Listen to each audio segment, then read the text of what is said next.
अगर आप कभी भी स्किन केयर प्रोडक्ट खरीद रहे हैं और उसका इंग्रेडिएंट लेबल देख के कंफ्यूज हो गए हैं तो ये वीडियो आपके लिए है। नमस्ते, मैं हूँ डॉक्टर मानसी, आपकी डर्मेटोलॉजिस्ट। आज मैं आपको बताऊंगी कि कैसे ये इंग्रेडिएंट लेबल आप डिकोड कर सकते हैं ताकि आप सूचित निर्णय ले सके और सही प्रोडक्ट्स चुन सके अपनी स्किन के लिए।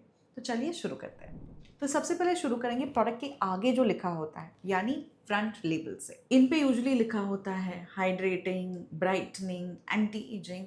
ये सारे मार्केटिंग टर्म्स होते हैं जो सिर्फ आपका ध्यान खींचने के लिए होते हैं।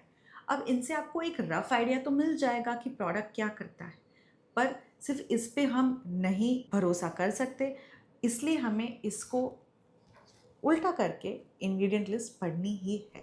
तो कैसे पढ़े इंग्रेडिएंट लिस्ट? अब इंग्रेडिएंट लिस्ट में डिसेंडिंग ऑर्डर यानी अवरोही क्रम से इंग्रेडिएंट्स लिखे होते हैं। जो इंग्रेडिएंट सबसे ज़्यादा मात्रा में है वो ऊपर लिखा होता है और जो इंग्रेडिएंट सबसे कम मात्रा में है वो सबसे नीचे होता है। पहले 5 से 10 इंग्रेडिएंट्स आपके प्रोडक्ट का अधिक हिस्सा होते हैं। तो अगर आप एक हाइड्रेटिंग इंग्रेडिएंट ढूंढ रहे हैं तो शुरू के थोड़े इंग्रेडिएंट्स में वाटर यानी पानी या फिर एटलीस्ट ग्लिसरीन होना चाहिए। फिर बात करते हैं की इंग्रेडिएंट्स की। की इंग्रेडिएंट्स मतलब एक्टिव इंग्रेडिएंट्स। ये है जो प्रोडक्ट का एक्चुअल काम करते हैं।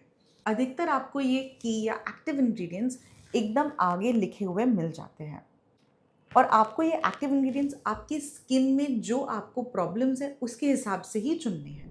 तो की इंग्रेडिएंट्स आपको आपके स्किन कंसर्न्स के हिसाब से चूज़ करना है। अगर आपका मेन कंसर्न है कील मुहां से तो आप सैलिसिलिक एसिड या नाइसिनामाइड चूज़ करें। अगर आपका की प्रॉब्लम है झुर्रियाँ तो आप फिर रेटिनॉल या पेप्टाइड्स देखिए। अगर आपका की प्रॉब्लम है झाइयाँ तो फिर आपको ग्लाइकोलिक एसिड या फिर कोजिक एसिड देख सकते हैं। और अगर आपकी स्किन बहुत रूखी सूखी सी है, ड्राई लग रही है, तो आपका की कंसर्न है हाइड्रेशन। इसमें फिर आपको देखना चाहिए हाइलुरोनिक एसिड, पैंथेनॉल या फिर सेरेमाइड्स। एक और चीज़ जो इम्पोर्टेंट है वो है कॉन्सेंट्रेशन। अब कॉन्सेंट्रेशन आपके इंग्रेडिएंट के हिसाब से बदलता है। अगर आपका की इंग्रेडिएंट है विटामिन सी तो वो 5 to 20% कॉन्सेंट्रेशन में सबसे अच्छा काम करता है। अगर इससे लो कॉन्सेंट्रेशन है तो शायद आपका प्रोडक्ट उतना अच्छे से काम ना करे। फिर है बात नाइसिनामाइड की जो 2 से 5% में बहुत अच्छे से काम करता है। अगर उससे लो कॉन्सेंट्रेशन का है तो शायद उतने अच्छे से आपका प्रोडक्ट काम ना करे। और फिर है रेटिनॉल जैसे इंग्रेडिएंट्स जो और भी कम कॉन्सेंट्रेशंस पे भी इफेक्टिव हो सकते हैं। फिर आपको देखना है एलर्जेंस और इरिटेंट्स। तो अगर आपकी स्किन सेंसिटिव है तो फिर कोई चीज़ें हैं जो इंग्रेडिएंट लिस्ट में अगर आपको देखी तो आपको नहीं यूज़ करने हैं। पहला इंग्रेडिएंट है फ्रेग्रेंस या परफ्यूम। ये सिंथेटिक खुशबू है और इससे काफ़ी लोगों को एलर्जी हो सकती है। इसके बाद है इसेंशियल ऑयल्स। इसेंशियल ऑयल्स होता है काफ़ी सारे प्लांट, फ्रूट, फ्लावर ऑयल्स। काफ़ी लोगों को एलर्जी होती है इनसे। इसके बाद है मेंथॉल, यूकलिप्टस और डीनेचर अल्कोहल। अब डीनेचर अल्कोहल स्किन को काफ़ी ड्राई कर सकता है, तो अगर आपकी स्किन सेंसिटिव है तो ये बहुत ज़्यादा ड्राई हो सकती है उससे। ये लिखा होता है अल्कोहल डीनैट। पर अगर ये इंग्रेडिएंट लिस्ट के एकदम नीचे है, मतलब ये इतनी कम मात्रा में है कि शायद आपको एलर्जिक रिएक्शन ना हो, पर बेस्ट रहेगा कि आप पैच टेस्ट करें। फिर है आपकी स्किन टाइप, मतलब ये प्रोडक्ट आपकी स्किन टाइप के लिए सूटेबल है या नहीं, ये भी आपको देखना है। ये भी काफ़ी सारे प्रोडक्ट्स अपने लेबल पे लिखते हैं। जैसे इस पे लिखा है रफ, ड्राई, बम्पी स्किन। ऐसे ही कई सारे प्रोडक्ट्स लिखे जाते हैं for oily skin, for normal, combination etcetera. तो अगर ऑयली स्किन है आप देखेंगे एक लाइट वेट या फिर जेल प्रोडक्ट जो नॉन कम्यूलोजेनिक हो। नॉन कम्यूलोजेनिक मतलब इससे कील मुहांसे नहीं होंगे। अगर आपकी ड्राई स्किन है तो आप एक मोटा, थिक, रिच क्रीम देखेंगे जिसमें हाइड्रेटिंग इंग्रेडिएंट्स हो जैसे सेरेमाइड्स या हाइलुरोनिक एसिड। अगर आपकी स्किन सेंसिटिव है तो फिर आपको फ्रेग्रेंस फ्री प्रोडक्ट्स देखने हैं जिसमें और शांतिदायक इंग्रेडिएंट्स हो जैसे कि ओट्स या फिर पैंथेनॉल। अब एक स्पेशल पार्ट है सनस्क्रीन चूज़ करना। सनस्क्रीन में काफ़ी सारी चीज़ें होती हैं जो देखनी होती है। सबसे पहले है SPF। SPF आप यूजुअली देखेंगे उसके साथ एक नंबर लिखा होता है, 20, 30, 25, 50, जो भी। SPF का मतलब क्या है? SPF मतलब सन प्रोटेक्शन फैक्टर। ये जो सूरज की किरणें हैं UVA, UVB, UVC, ये UVB के अगेंस्ट प्रोटेक्ट करता है। फिर है PA factor. PA plus plus sign के साथ लिखा होता है। तो PA होता है जो सूरज की किरणें टाइप A UVA के अगेंस्ट प्रोटेक्शन देता है। ठीक है, हमें SPF चाहिए होता है मिनिमम 30 से ज़्यादा और अच्छा रहेगा, और PA मिनिमम 3+, उससे भी ज़्यादा और अच्छा है। जो सनस्क्रीन आपको UVA और UVB प्रोटेक्शन देती है उसे हम बोलते हैं ब्रॉड स्पेक्ट्रम सनस्क्रीन। आजकल काफ़ी सारी सनस्क्रीन्स पे लिखा होता है blue light protection, IR protection. ये मतलब कि सूरज की किरणें के ये जो यूवीए है उसके आसपास और भी लाइट स्पेक्ट्रम में जो होता है ब्लू लाइट या फिर इंफ्रारेड लाइट, उसके खिलाफ ही आपको प्रोटेक्ट करेंगी।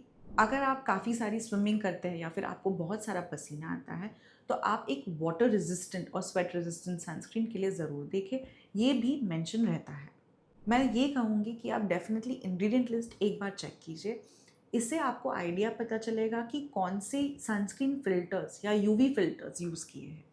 यूवी फ़िल्टर्स मेनली बस 2 ही टाइप के होते हैं, एक है केमिकल फ़िल्टर्स, एक है फिज़िकल फ़िल्टर्स। फिज़िकल फ़िल्टर्स होता है ज़िंक ऑक्साइड, टाइटेनियम डाइऑक्साइड, और केमिकल फ़िल्टर्स होता है सब कुछ ज़िंक ऑक्साइड और टाइटेनियम डाइऑक्साइड के अलावा। हाइब्रिड सनस्क्रीन्स वो होती हैं जिनमें फिज़िकल और केमिकल फ़िल्टर्स दोनों होते हैं। नेक्स्ट हम बात करेंगे यूजेज इंस्ट्रक्शन के। कई सारे प्रोडक्ट्स आजकल यूजेज इंस्ट्रक्शंस के साथ आते हैं। ये मतलब कि आपको ये कब यूज़ करना है, सुबह यूज़ करना है, रात को यूज़ करना है, फेस वॉश के बाद कौन सी स्टेप पे यूज़ करना है। तो जैसे अगर ये रेटिनॉल है तो इसको आप रात को यूज़ करेंगे, और अगर विटामिन सी है तो इसको आप दिन में यूज़ कर सकते हैं, रात में भी, और इसको कब यूज़ करना है, कौन से स्टेप के बाद यूज़ करना है, ये भी लिखा होता है। अगर आप एक्सफोलिएटिंग एसिड्स जैसे AHA BHA यूज़ कर रहे हैं तो इनको बस हफ्ते में एक बार यूज़ कीजिए, वरना आपकी स्किन को इरिटेशन हो सकता है। सही तरीके से यूज़ करने से ही बेस्ट रिजल्ट्स मिलेंगे। नेक्स्ट है एक्सपायरी डेट्स।